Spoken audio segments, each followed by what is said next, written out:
What I wanted to do is just, for the record, say that we took a short break for the bathroom and get some water, and it's 11:40 a.m. on April 30th, 2019. We're going to resume the interview with the same 4 people present. First of all, Shane, I want to say thank you for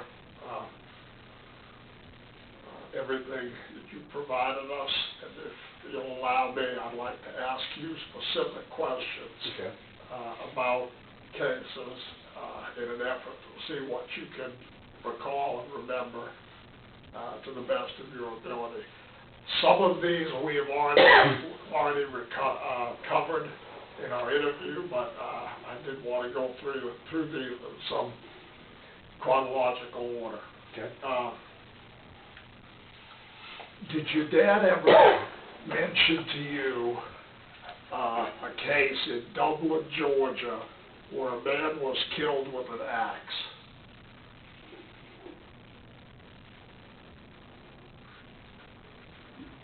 Killed with an axe or remembered with an axe? Either, Shane. It could be where an axe was used as a weapon to kill a man in Dublin, Georgia, and this would have been... Was his body ever found? I don't know.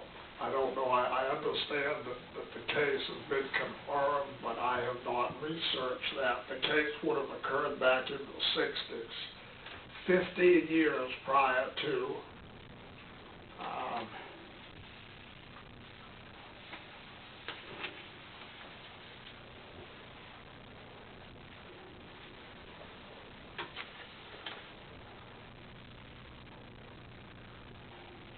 It involves some boat motors.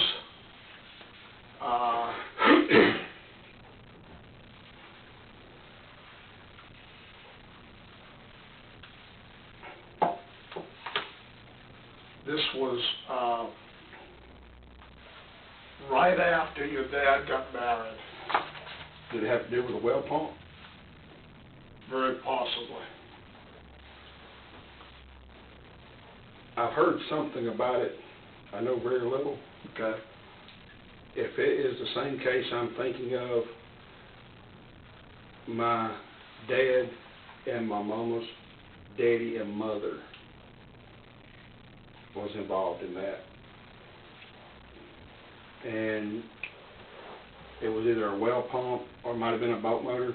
Okay. But I do know that the way they got caught was, I think my grandmother took a check for whatever they stole. Okay. But that's the only thing I know about that. Okay. But you do recall something Yes, to do with an axe? I do. Okay. Definitely. But you don't know where this occurred? No, sir. Okay. This allegedly occurred 15 years before your mom and dad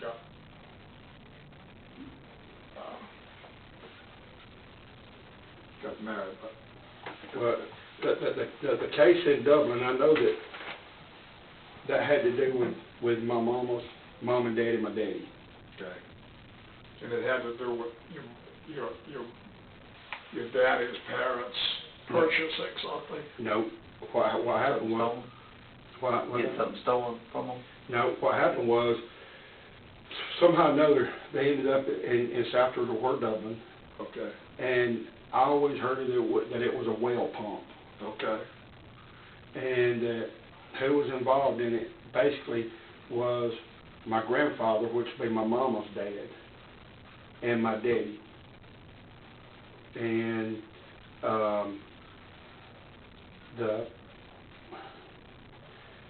from my understanding, it happened like this: either they stole the well pump, and my granddaddy just dropped my daddy off, and daddy come back with it, and then they come back to town.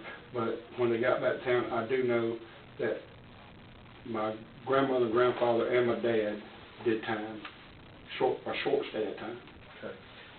And let me clarify something. I said something that's incorrect, and I want to clarify. This happened in the sixties real early in life. in Dublin, and it was not 15 years before your dad got married. It was around the time. Right around the time. He got married. That's right. So I want to clarify that. Do you recall when your dad married your mom? No, I know my mom was 11. So my mom was born in, what, 40? So this actually could have been in the 50s. This was in the 50s. Okay. Well, no. My mom was 11 or 12. I do know when I don't know what happened in Dublin, but I do know that something happened in Dublin. But when it happened with those three people. Okay. I don't know the special details on that. And the three people are who? My dad, my mama's daddy Matt, and my mama's mama Nellie. Okay. And you said you were thinking it had to do with some type A of well pump. A well pump. Well pump or irrigation pump. Okay. All right. Do you recall if your daddy killed somebody? I don't recall anything like that. Okay. All right. And I just want you to tell me what you recall and what you remember and what your dad may have told you. Okay. In January of 1971, there was a female named Sandra McIntyre from Winder who was left on the highway after being killed near Senator Russell's house on Highway 29. Do you remember anything about that? No. The only other woman that Daddy ever told me about killing, I don't know her name. Daddy said that him and a woman went to Atlanta to like a dirty show or where they had a dirty show downstairs and a hotel upstairs. And Daddy said that when they pulled up, he said that the motel was on the opposite side of the street. So he had to park down the street and walk up the hill to go into the show. And he said that when right across the street from the show, he said there was a group of black men gathered on a car. His daddy didn't call them black men, And he said that he actually crossed the road to avoid them to go into the motel or to the show. Said when he come out, said it was about 1 or 2 in the morning, said that he walked out and said those black men had actually rolled down to his car. And Daddy said there was 5 of them. Said 2 was on either his, like his trunk or on their hood, and said 1 was sitting in their car. He said he had his feet on the asphalt. And Daddy said that they walked out, and Daddy said they got within, 15, 20 feet from him. And said Daddy said he just stopped and told him, he said, listen, said, I don't know what you boys have got planned. Said, but the best thing to do is go ahead and leave and won't nothing happen. And Daddy said that they actually lined up in front of him, just one right beside each other. And said that Daddy said the one that was in the car said had a little beret hat on. And told him, he said, well, I just wished you would try something. And Daddy said that was all it took. And Daddy said he was actually not carrying his pistol that night. He was carrying Willie Hester's .357 because of something up with his. And Daddy said he reared back and ripped that gun out. And Daddy said it's the longest gun he'd ever shot. And said that the one that he said, Daddy said he never said another word. Said he shot him. And Daddy said 2 actually started running toward Daddy. And Daddy, shot them. And said that the 2 that run away, Daddy said he's pretty sure he killed one of those because when he hit the ground, he never moved. And the last one he wounded because Daddy said he screamed plumb out of sight. And Daddy said they got in the car and started back toward Winder. And said the woman went to screaming and crying. Said, you killed those men in cold blood. And Daddy told her, he said, listen, he said, I just saved your life. Said those men was going to kill me and rape you. No, they just wanted to talk. And Daddy said that, said she got to crying and said she made a comment. She said, if you don't tell the law, I will. And Daddy said she had her hand down like that crying and said she never seen it coming. Said he just reached over and killed her right there. Now, that could be who you're talking about. I don't know. Daddy never told me. No name on that. When did this happen? In the early 70s. Early 70s? Yeah. In Atlanta? In Atlanta. So basically, he shot 5 blacks. That's right. Black males. And then killed this girl. That's right. What did he do with the girl? He never told me. In the early 70s? Mm-hmm. Okay.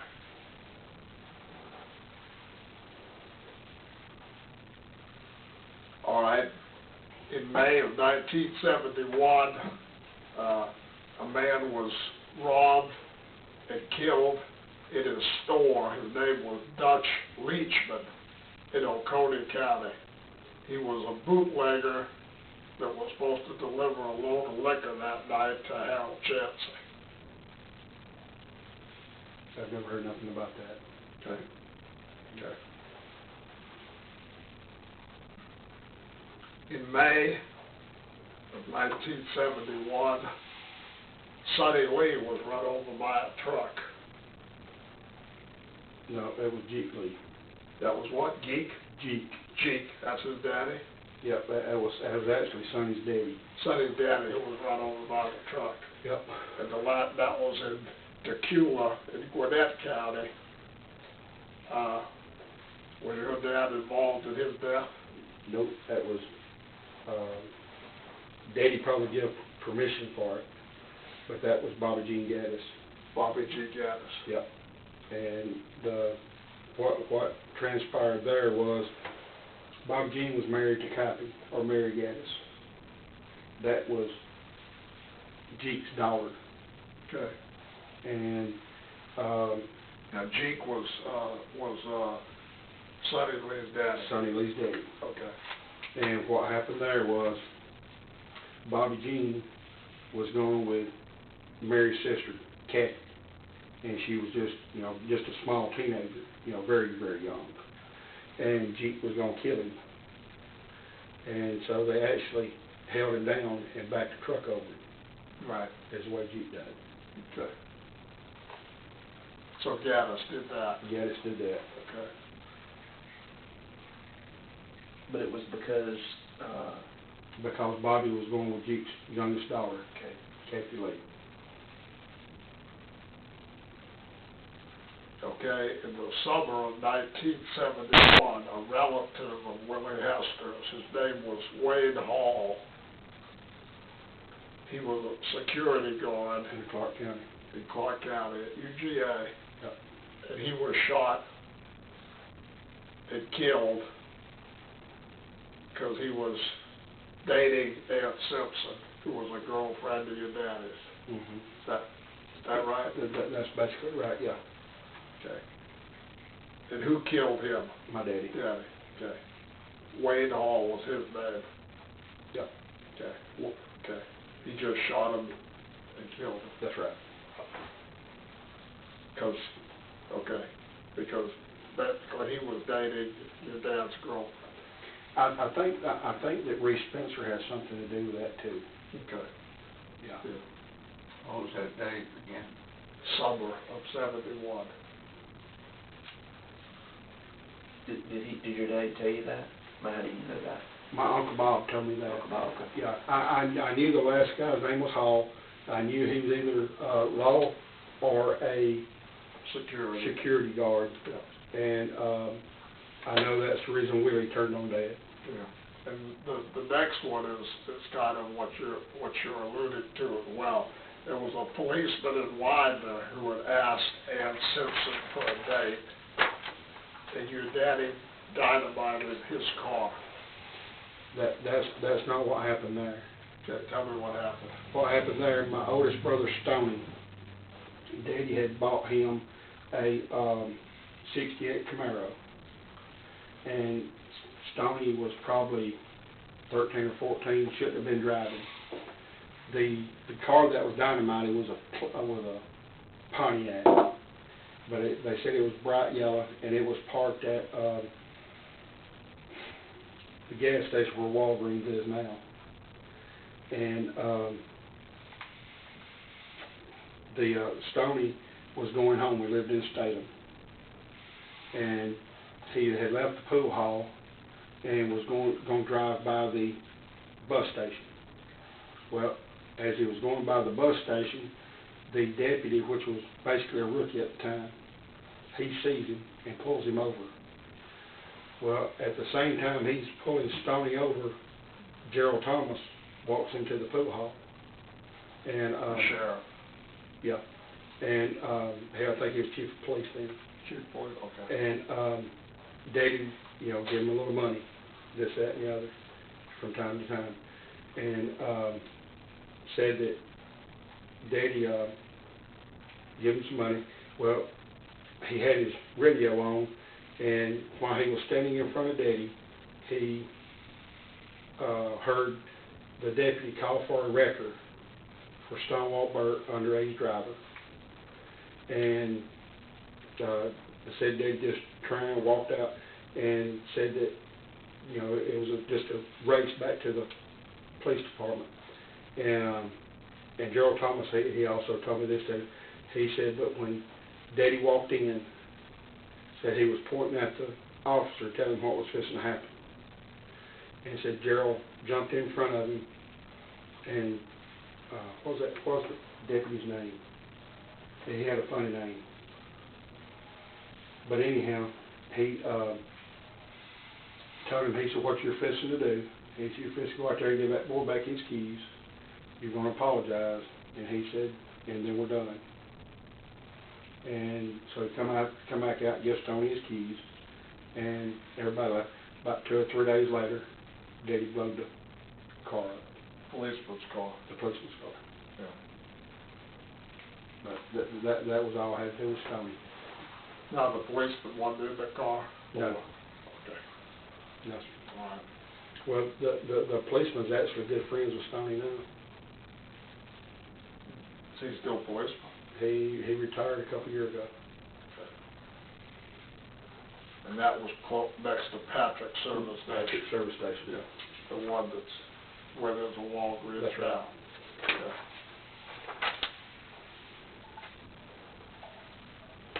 In August of '71, Willie Hester left home to meet Birt and was killed by your daddy and Otis. Mm-hmm. Is that right? That's right. Okay. And they suspected Willie of talking to police. That's right. And that's why he was killed. That's right, he was killed. Okay. Because Hester left home to meet your daddy, and that was his last meeting. Yep. Has Hester's body been found? Yes. Okay. My dad sent the sheriff a letter in Bear County and told him if it would help him get reelected, he would Help tell him where it was. Yeah. That wasn't in his handwriting, though. It wasn't. I don't know who wrote that letter, but it's nothing like your daddy's handwriting. I got that letter. And like I said, I'm a Gideon, and I did a presentation in Greensboro, and it was Willie Hester's brother-in-law was the pastor of the church. Wow. It's a small world. You covered this one, but I wanna get into some details. November the 4th of '71, Mr. and Mrs. Wilbanks and Winder were murdered. Your daddy was going there to rob them and ended up killed like he said. He didn't leave witnesses. But the daughter and son-in-law of the Wilbanks, which was going to be Warren and Doris Whitehead, kept knocking on the door to come in, and then finally your daddy ended up bringing them in and shot all four. and then burned the house down on top of them. Is that? That's right, that's right. Is that your recollection? Did That's your daddy tell you that? Yep. Okay.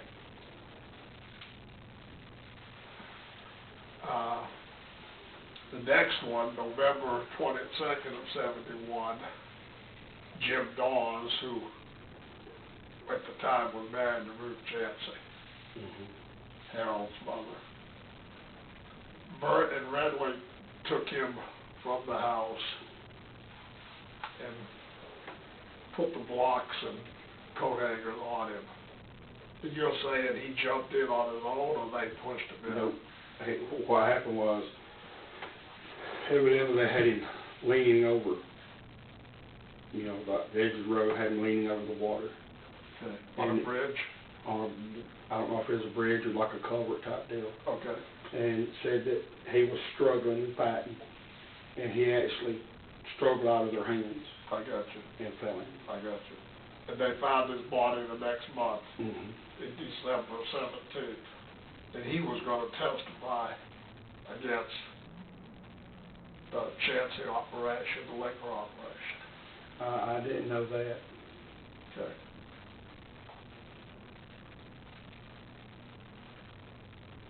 Well, no, when you told me, you said it had to do with him beating up Bruce. Beating Reed. Right, okay. Either way, one way or the other. Who was with your daddy when they did that? I don't know, especially if I had to bet, I'm gonna bet that Sonny was there. I don't think Otis was that many murders.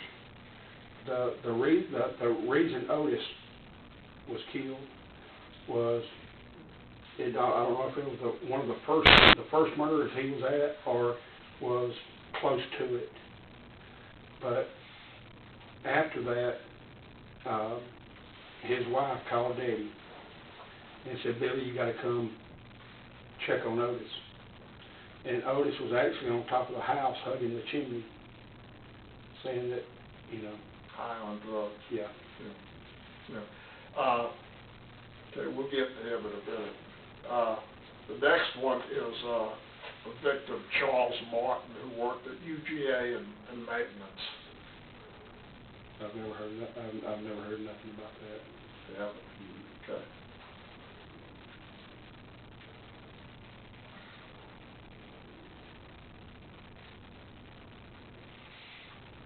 Okay, the next one, which you've already talked about, but I want to get some details on, February 12th, '72, was Carolyn Cooper. Her brother was Joe Beard, right? I don't know about that. Oh, okay. Yeah. But tell me what you remember about your daddy killing Carolyn. Daddy didn't kill Carolyn. Billy Wayne Davis killed Carolyn. Billy Wayne Davis killed her. And okay. It was shot through and through. Yeah. That they were sitting at a table. They had counted money. She was asleep in the back. She woke up and come in, and they was trying to. My Uncle Bob said they was trying to reason with her about this, that, and the other, and wondered. Basically, everybody's wondering what they was going to do. And so she was sitting right beside Billy Wayne Davis, and said Billy Wayne told him. He said, "Well, I'll show you what we'll do." And he said, "He just pulled the gun." He said, "Just remember him and pull the trigger." And when they get rid of the body? I don't know if it was that night or a couple days afterwards. Bobby, and I don't know if it was Carolyn Cooper, but my Uncle Bob told me that they put a woman in the trunk and forgot about her. And they didn't realize she was still in the trunk till she started stinking. And I don't know if that was Carolyn Cooper or not. But they went out and they put her in a well, and they, for some reason, they come back to make sure you couldn't see her, or she had floated up. I don't know. Right. And it said that you could see her legs sticking out of the water.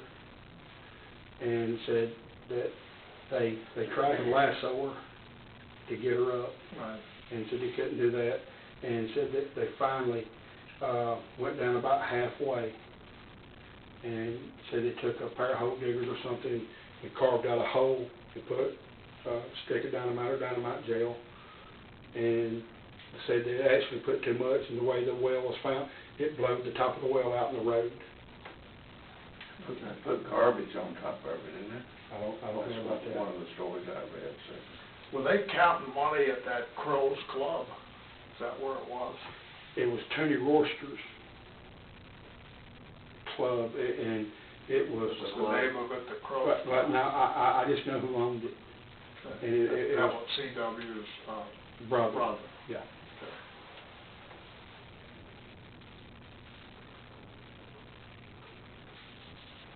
And they shit, okay, yeah, you said they, Billy Wade shot her.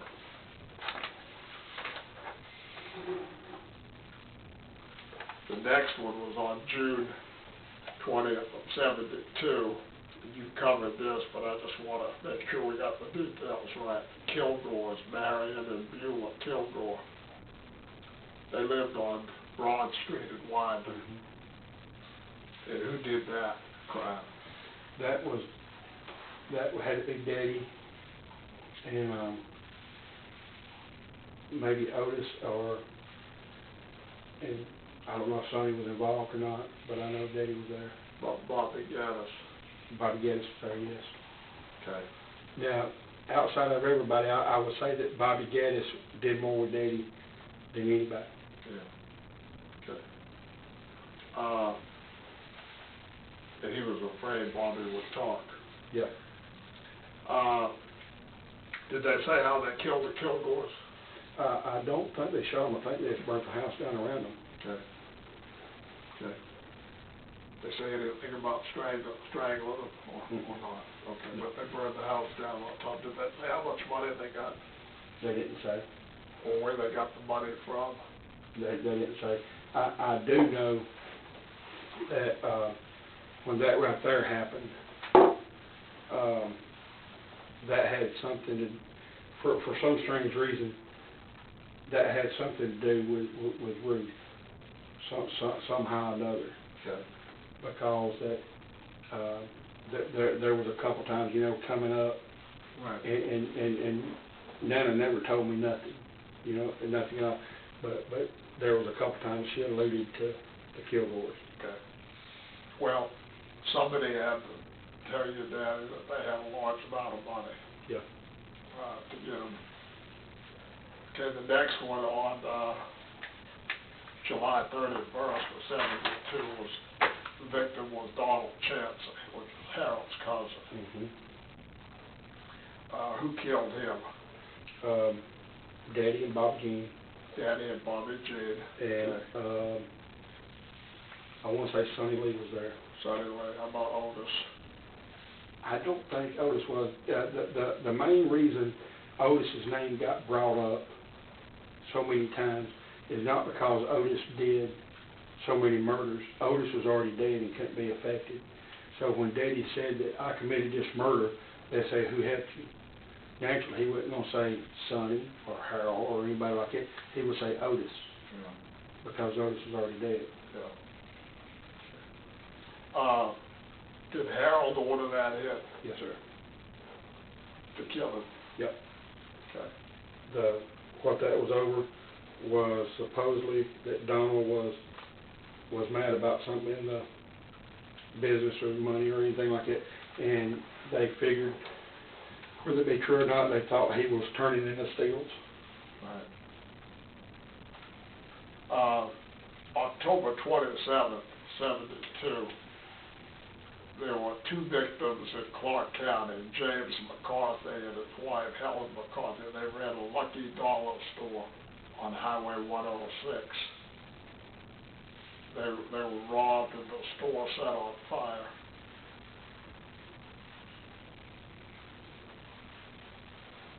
The CW on that store? You may have. There was a couple of stores that Daddy burnt for CW for insurance purposes. Okay. The one thing that might help you remember, they went in and robbed them and set the store on fire, and your daddy waited for a man who lived in a trailer nearby to come out, because that man was supposed to have a large sum of money, and they were going to rob and kill him, but he never came out. Does that sound familiar? No, I never heard that. Okay. All right. Next one, on May the 2nd of '73, there was a woman named Rose Marie Salzar. She was killed in a mobile home, and the mobile home was set on fire that she was supposedly talking to authorities. I never heard that. Okay. All right, now this one is a lot like you said about the Farm Bureau agent, the lock. This is another one. On August the 8th of '73, the mayor of Watauga, Fred Jones, was shot with his own pistol. They considered it suicide. But he got a call late in the evening in his home, and he left. And somehow he was connected to CW.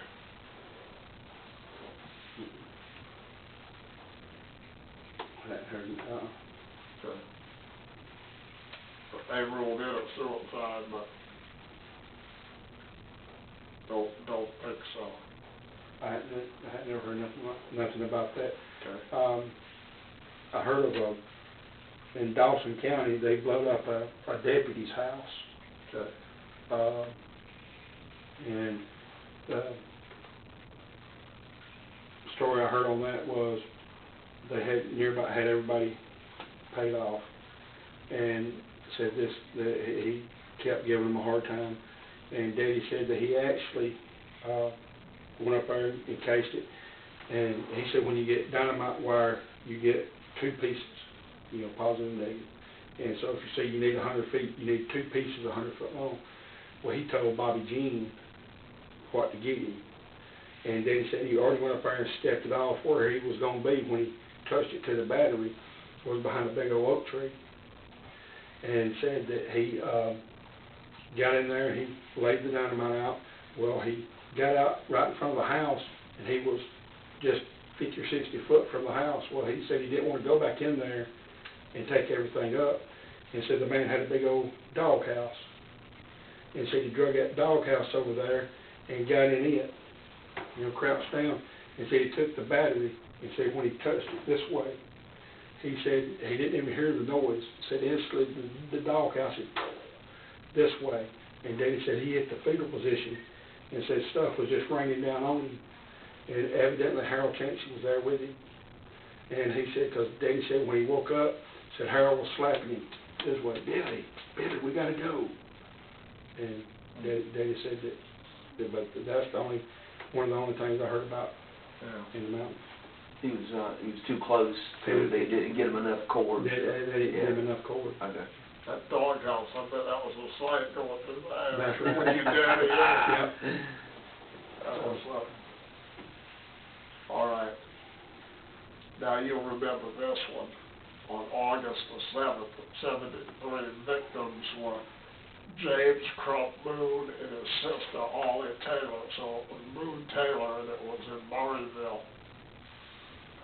This older couple had chicken houses, and your daddy went there early in the morning and robbed them and killed them. We got that on tape. The Moon Taylor murders? Yeah. Yeah. Who got it on tape? You do? Mm-hmm. From your daddy? What? That's on the tape. Oh, the tape that's here. Mm-hmm. Oh, the tape you brought? No, not this. We got some tapes. I got two tapes from, Billy? no, from Ron Angel. Oh, okay. And well, actually it wasn't from, I'm sorry. I got them from Steve Cronick, who used to be sheriff of Brown County. Yeah, I know who he is. Steve, and I interviewed Ron Angel, but I'm getting the two mixed up. Steve wasn't there, but Ron Attaway was there. And he had turned these tapes over to Steve, and Steve kept them, and he loaned them to Who me. did Ron get it from Attaway?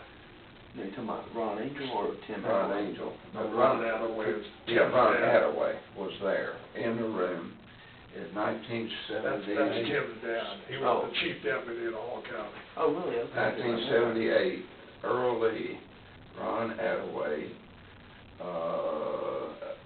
Ron Angel. No, it wasn't Ron Angel, a couple other guys, one of whom was with the courts, the DA's office. I can't do it. Anyway, they interviewed Billy Birt. Steve Howard. Sir? Steve Howard. No, it wasn't him. Okay. But But they anyway, interviewed him in prison. They interviewed Birt in prison. And he translated, I have a hard time understanding Billy because of his speech impediment. Right. So he translated them for me, but somehow the tape got messed up and he's got to do it again. But anyways, he admitted to That's right. the Boone Taylor case, which is Murrayville, Hall County. That's right. He said that it was him and Billy Wayne Davis and Otis Ridley. Right. And I do believe this one because I think this is the one that sent Otis over the edge. Right. They put Otis out to watch the house. Yes, sir. And he had been taking drugs all night. That's right. Yeah, I'm familiar. And then basically they killed Boone Taylor, and after the crime, Otis freaked out. That's right. And they ended up shooting him in the car. That's right. But I don't think it was that night. Yeah. He went bonkers. I think it was the next day. Okay. That they actually killed Otis. Okay. Yeah, he wouldn't.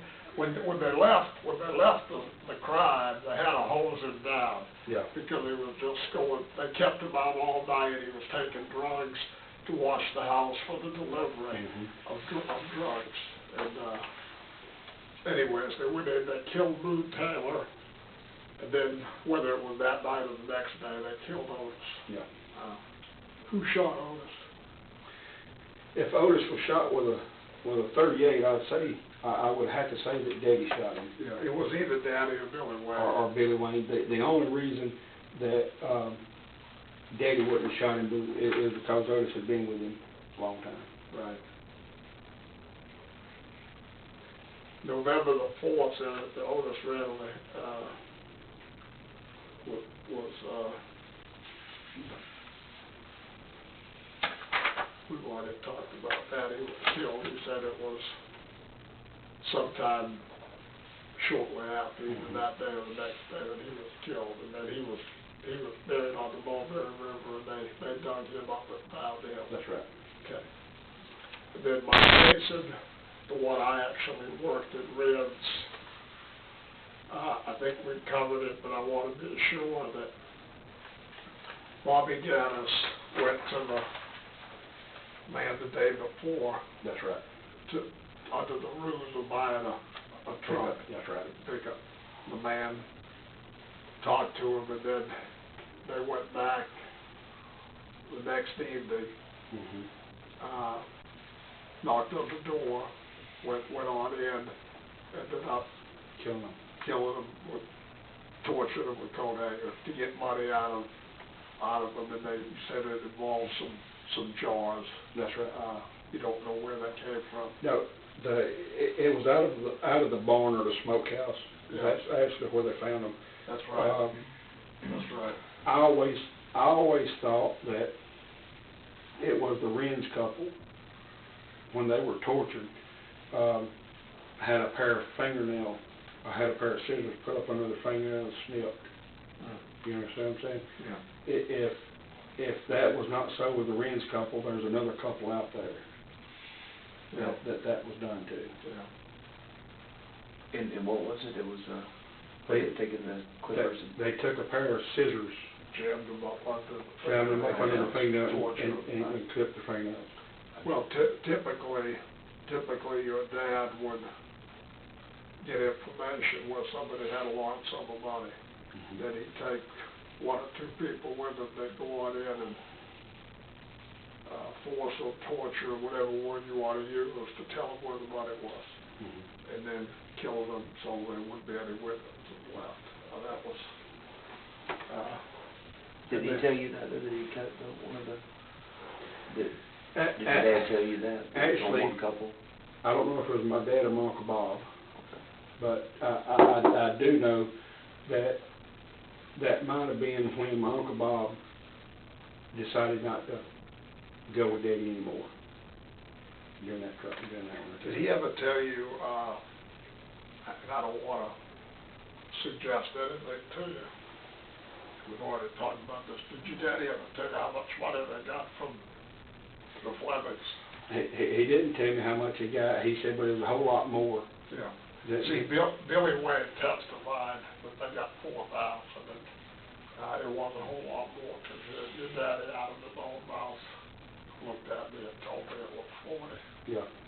Which back then in '73 was It was a lot of money. a lot of money, a heap of money.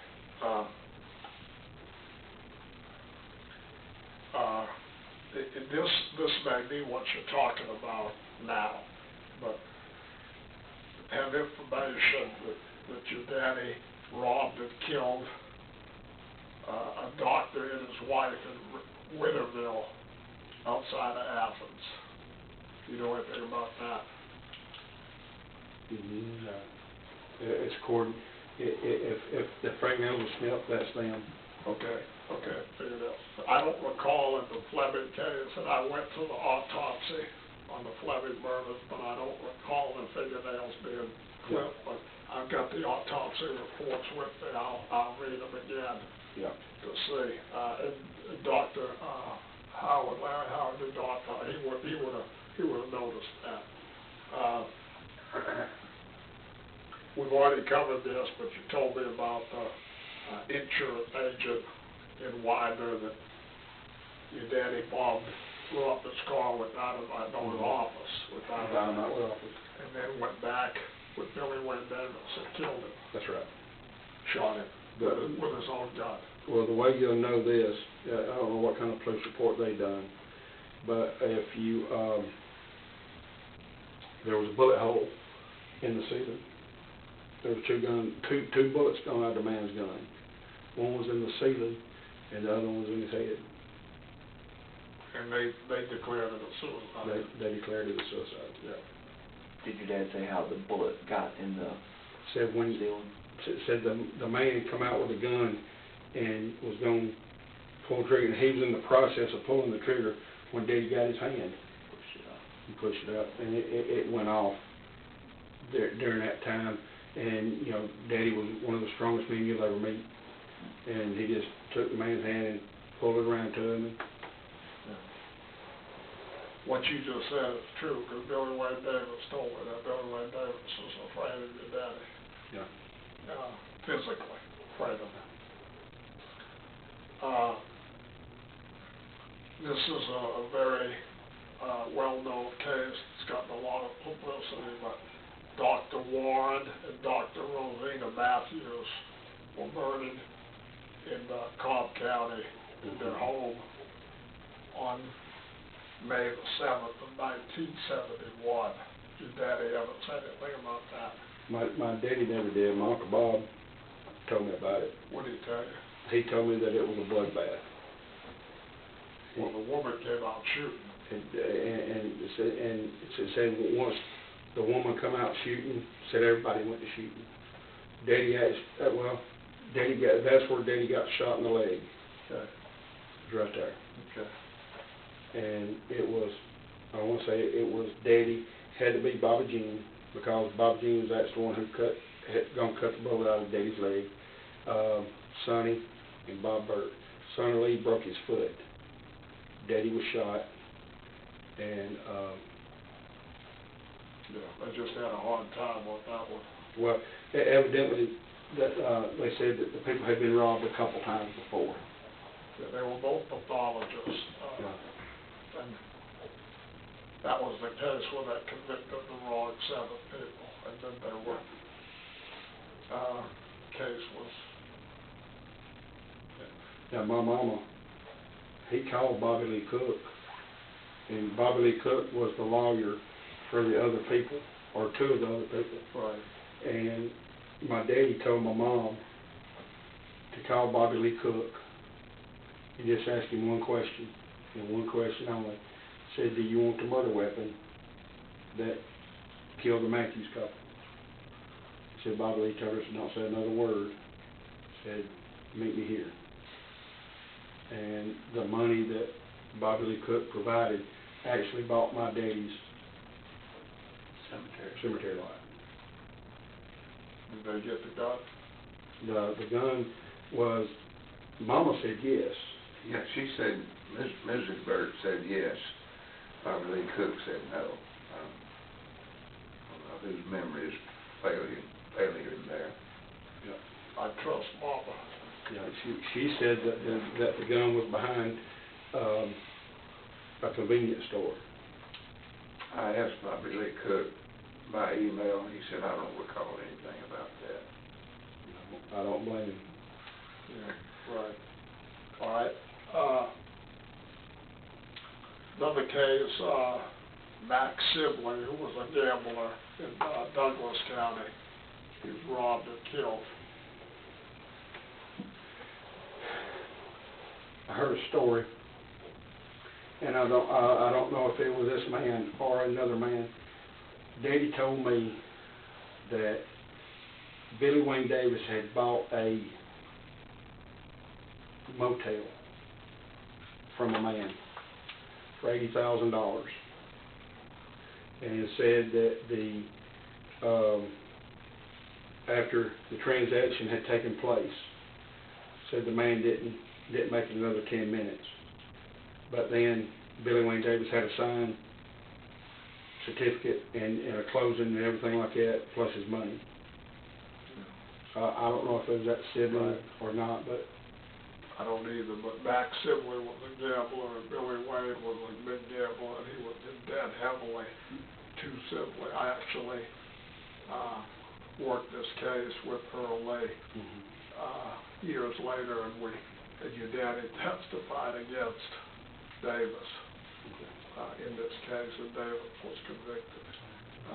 But that case happened in, I believe, 1971 in Douglas County. Now that what you just mentioned may be another one that's currently unsolved. yeah. Do you know where that one occurred? I don't. I want to say it was somewhere in Douglas or around the Atlanta area. Okay.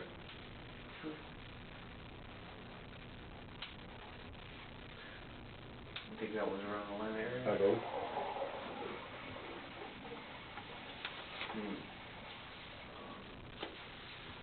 Do you say anything else about that particular case, the one you're talking about with the man where Davis had done it and it was $80,000? You said it was Atlanta area? It was Atlanta area, and what it was that Davis was going to buy a motel or hotel from this individual, and went through the proceedings, everything like that. Shortly after that, he paid Daddy to kill him. And this is after, he already had the signed deed and everything like that. Oh, so did your dad kill him? Yeah, my dad killed him. Oh, okay. Yeah. So, but he was paid by Davis to He do was it? paid by Davis to do it. So, but your dad told you that stuff? Yeah, my dad told me that. Okay. And this may be something you've already mentioned, but there was a tractor trailer load of dope that was caught in Texas that belonged to Lee Gilstrap. And they didn't want the driver to go back to Texas, afraid that he would say something. And Gilstrap hired your dad to kill him. Are you familiar with that? I'm familiar with the name Lee Gilstrap, and I'm familiar that he paid my daddy to kill an individual, but I do not know who the individual is. I know. Sure. Yeah. Okay. Right. Yeah, because Lee Gilstrap was one of many, of course, familiar with the name A.D. Allen. Yeah. Lee Gilstrap and your dad, Birt, Bobby G. Gaddis, Billy Wayne Davis, Harold Chelsea, Root Champion, C.W. Royce, Olga, Sonny, Willie, Donald, all those people, all part of that. Me and Judge Smith is real good friends. Right, the sheriff. It's good man. And I went and seen Judge here a while back. I heard there was somebody that was going to testify against C.W. Royster and C.W. paid Daddy to kill him. And he said he would investigate that, and I just told him, I said, it's all got to do, come back to the body that was found in the 80s. If that's true, then that's who that body belongs to. Well, C.W., your daddy worked for a lot of different people. Yeah.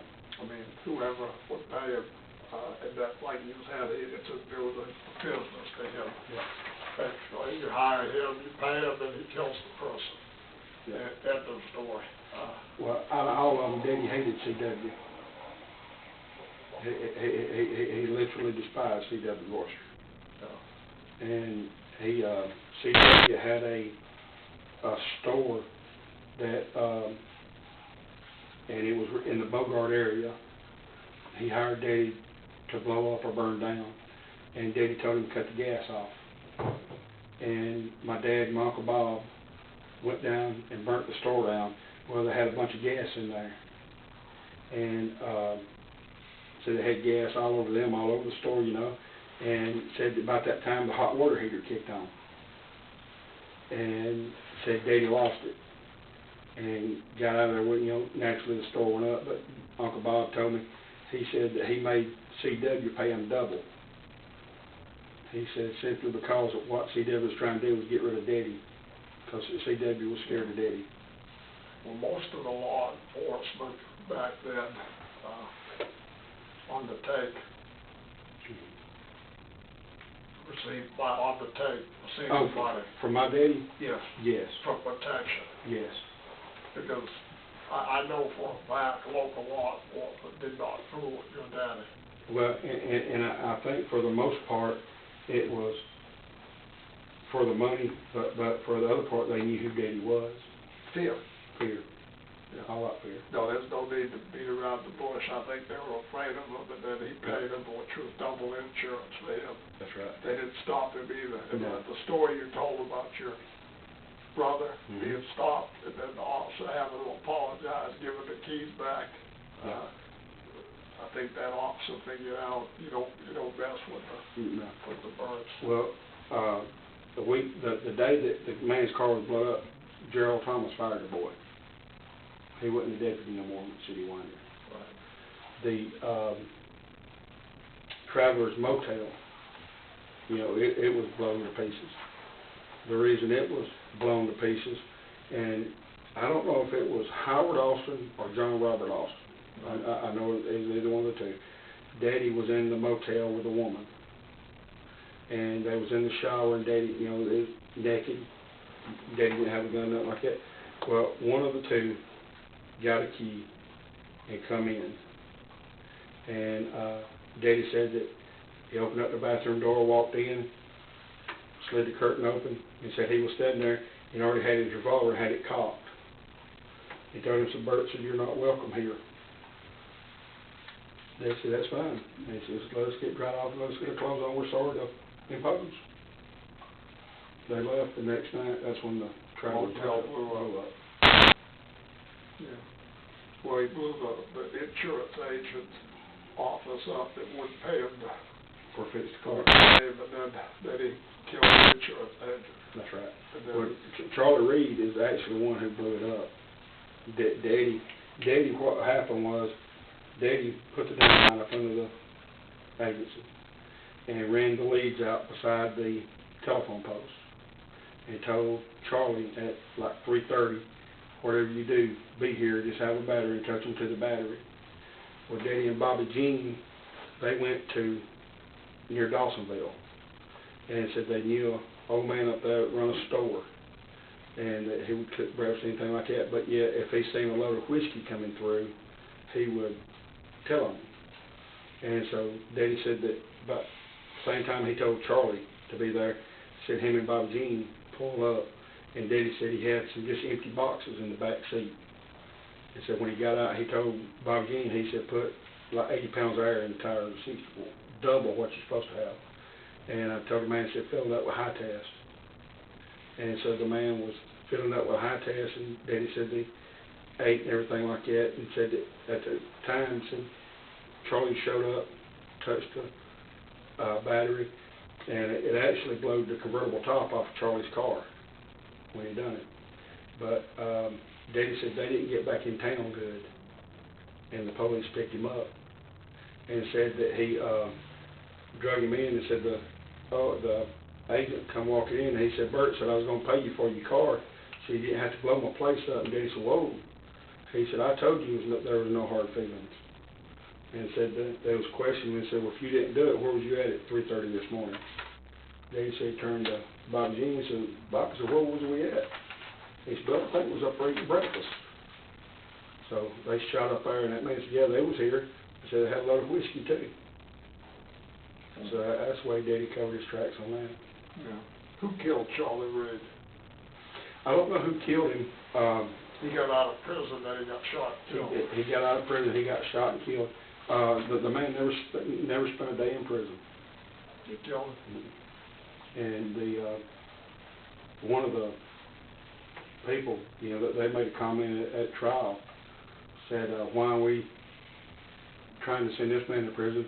Said all he did was kill a hitman for the Dixie Mafia and Billy Sunday Birt. Daddy always swore that was a hit too. But the thing about it is, Daddy, he never come out and told me. He said that he thinks that Reese Spencer had him killed, and the reason Had Charlie killed? Had Charlie killed because when Charlie went to prison, he was dating Lynn,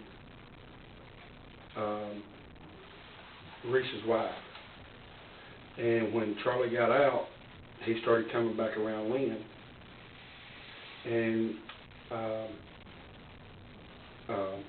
Reese sent word to Daddy and asked Daddy could he say something to Charlie. He couldn't have Charlie coming back around his wife. So, Daddy... Is Reese still alive? No, Reese, he died on the operating table. He was having back surgery. Died on the operating table. Are any of these people still alive? No. Except Davis. David's still alive. He's the president of Central State. He's about 78 years old. Your daddy was right at 80 when he died. He was right at 80. Yeah. You remember any more? Not right offhand. Some of this juggled your memory. Yeah. Some of it. And the thing about it, I'm sure after I get home I'll remember more. But well, we haven't really touched on. Has your daddy ever come out and told you how many people he killed? Daddy told me one time hundreds. Told him 180 one time, but that's so hard to believe. I don't think so. I think if you look around and look at car dealers, I know for a fact there was several in the surrounding states, and there's a lot of times what led to people finding out about where, like the Renz couple or somebody saying this has got money, it come through the gambling situation. I know these people got money, but it also that they were selling millions of RJSs a year, and they was from the truck stop. That's right. Well, all over. Yeah. Even your dad was traveling. He wasn't just sticking in the wider area. No. He was moving to different states. All over. Yeah. Well, you told me he went all the way to Montana. Yeah.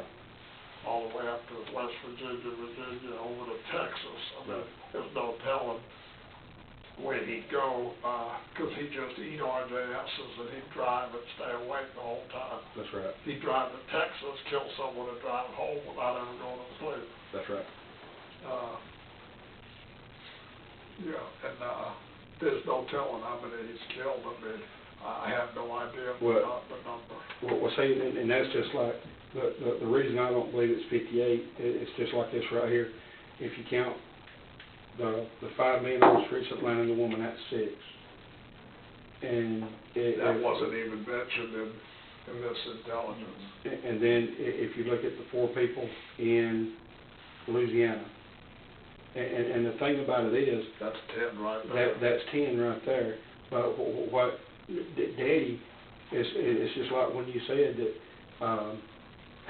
you'd just be talking, and he would tell you this, and that's just like I was talking to him on a cell phone, and over I get my daughter's car, and that's the first time and the last time I ever heard about the people in New Orleans. Yeah.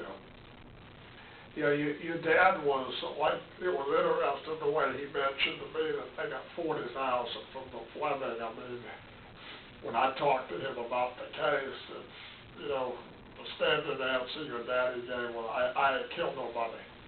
That's what he would say.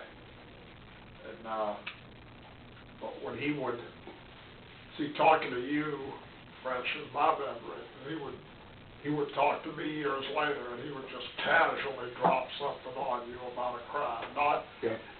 It would never be asking specific questions. That's not how he responded. He would just be talking about something in general, and he'd say, yeah, we got 40,000.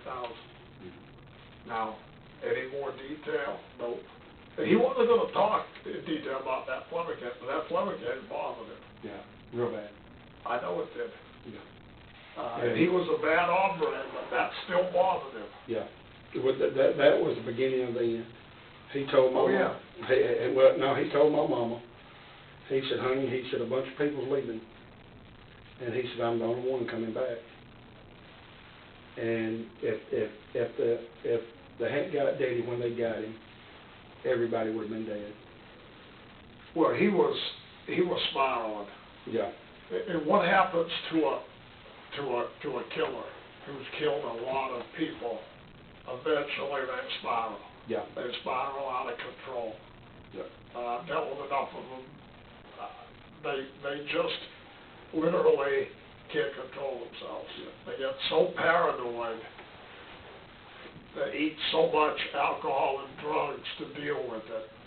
And it all came back to roost with your dad when he told you that story about his, it's unbelievable what you said, that from the waist down he was in hell, from the waist up he was trying to get to heaven. Yeah. Yeah. And this just consumed him. There was another thing Daddy told me, and I don't think that Daddy actually set the house on fire. I honestly believe that lightning struck it. But at the crossroads of Rockwood Church and 53, there was a big old white two-story house. Well, Daddy always kept dynamite, in a lot of places. Well, that house was abandoned. And he said that he crawled up in the attic of that house and got on the back side of the chimney and put a case of dynamite and put some caps right in the middle. And said that they was up at the pool hall one night and said it was closing up, and said the fire trucks was going out. And said Otis was with him and a couple women, and said that they left to go follow the fire trucks. And said Daddy said they started up the hill, and where the road is, you're coming up a steep hill. And said, so Daddy said he was coming up the hill, and said he was looking at where the lights was, and he's thinking, well, that can't be. So surely to God, it's not that house. Well, Daddy said he pulled up, and said the house was on fire. He said he was sitting there looking, and he knew where the dynamite was, and knew where the fire was.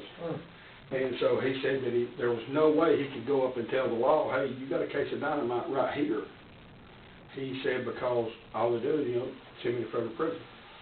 Said that he sat there and watched it. So he told Otis, Otis said, we're gonna go over here to the church and sit and watch it. And I said, Otis put up a fuss. I said, let's stay here. He said, no. And Daddy said they pulled over to the church. He said they were sitting there on the hood. And said he looked over and told Otis, he said, it's about that time, ain't it, Otis? He said, about time for what? He said, Daddy said, about that time. He said, what? Boom! And he said, it blowed the house all to pieces. What an explosion. And he said, but the only saving grace was, he said, it put the fire out. And the explosion was 20 feet above everybody. Right. So it deafened everybody around there. He called him Odie, didn't he? Called him Odie. Yeah, I remember that when you said that, I just had a flashback, I don't remember. Yep, talking about it. Why did he put the dynamite in that house? Well, because it was abandoned. And He's it- just trying to store Yeah, it it- there. Oh, he was just, I see what you're saying, okay, Yeah. I got you. With him, Mhm. from everybody. Daddy always stole his dynamite from the Buford Rock Quarry. He had plenty of it too. Had plenty of it.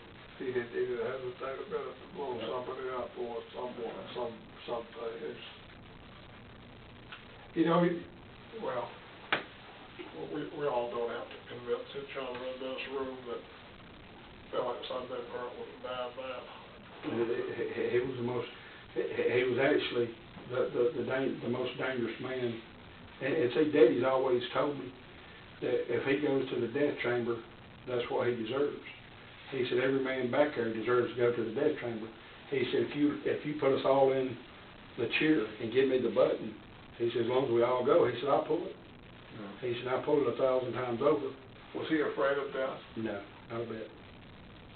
Not a bit. He got right with the Lord. He got right with the Lord. I don't think Daddy was ever scared of death until his coma. You know, until the heaven or hell issue. What year was that? That was the year he was stabbed, 84. What Shane told me was that he never got over his urge to get even with people, even after he became a Christian. Yeah. He would, if somebody did him wrong, And that temptation never left him. I don't know if Daddy hated car salesmen because of Billy Wayne Davis, but Daddy despised car salesmen.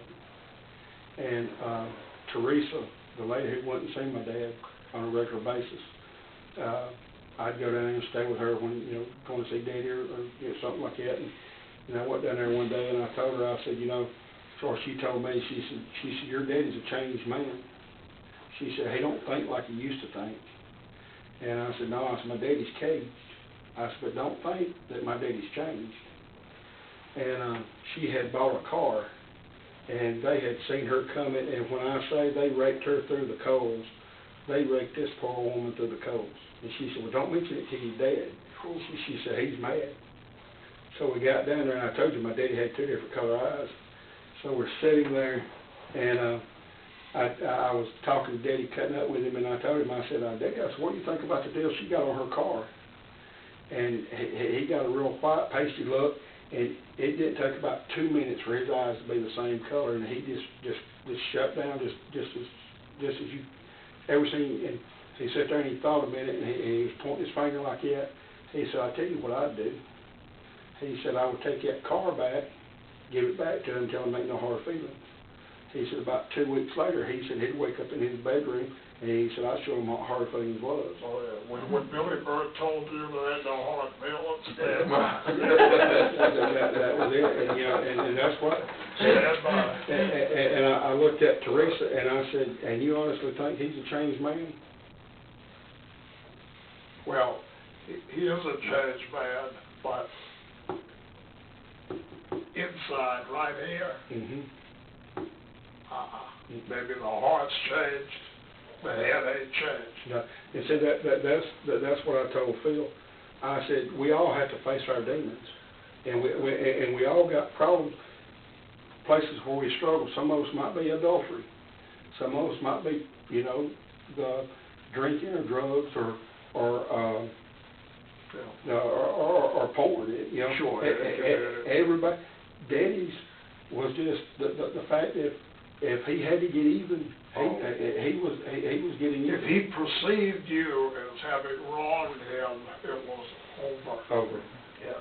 Whether you be a female who wronged him, somebody who was going to talk to the police. Of course, the other big thing for your dad was robbery, murder. If he was going to rob you, he was going to kill you. Right. He left no witnesses. No. But he had multiple motives. But revenge, get back, he was going to do that. And like I said, I didn't mean to make a joke, but if he told you there's no hard feelings, then he'd go ahead and move in the morning. Go ahead and move. Move your office and move your body. Yeah. About as Well, far away. you know, right before my dad was arrested, you had people checking themselves into jail. And, Checking themselves in jail. Yeah, yeah, for protection. yeah, they was not, and what brought all that about was this right here. Daddy had a mistress, and her name was Geneva, Satterfield, I think, anyway. She, was friends with all of them, with Capt, you know, Mary Gaddis, Bob Jean's wife, and everything like that. Well, she was over at Capt's house, and this was, I don't know how everything come about, but this is when Billy and Bobby Gaddis was going to kill Daddy or whatever. And Daddy was supposed to meet them in Gainesville at a trailer park. And somehow or another, he stopped by Cap's first. And Bobby Jean walked in, and Geneva asked Bobby, she said, "Where's Billy?"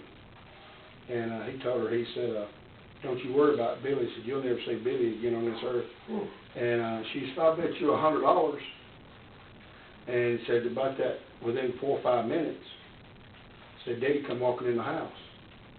And said that the minute Daddy walked in, Geneva told Bobby Gaddis to give him $100. Bob Jean turned and said the minute Daddy seen Bob Jean's face, he knew something was wrong.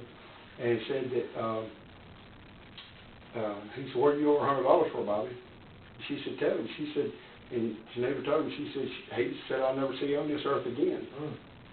And Daddy told him, he said, "Give her $100. And he made Bobby give her $100. Geneva said that she took Daddy to Gainesville, and where they were supposed to meet. Evidently, the trailer park was down in a hole. It's where you walk around